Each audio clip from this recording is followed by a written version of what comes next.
Comment éviter que les chocs sur la route soient mortels? En marge des progrès effectués par les constructeurs automobiles, les équipementiers, eux aussi, innovent. Pour preuve, ces panneaux fusibles, ce sont en fait des panneaux de signalisation éjectables, donc moins dangereux pour les usagers. De plus en plus de communes commencent à en installer. Reportage de Laurent Guisset.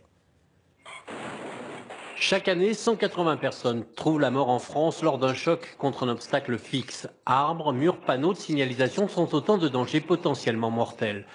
Mais dans ce constat inquiétant, un département affiche des statistiques étonnantes, l'Allier. Ici, le Conseil général a mis au point et développé un système innovant de panneaux éjectables, le Syslégect 03. Au moment du choc, le véhicule arrive et donc le système s'éjecte.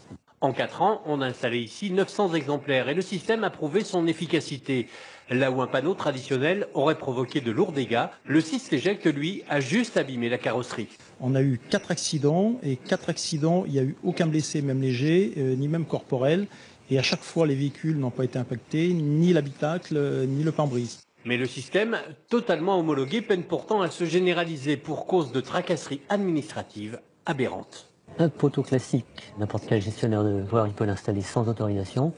Avec ce genre de panneau, il faut faire une demande. Alors vous imaginez, s'il faut en poser 10, il faut faire 10 demandes pour expliquer, justifier, etc.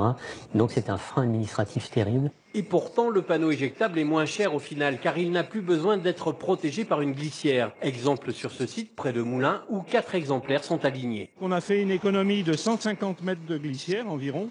Et bon an, mal an, on a fait une économie de pratiquement 10 000 euros.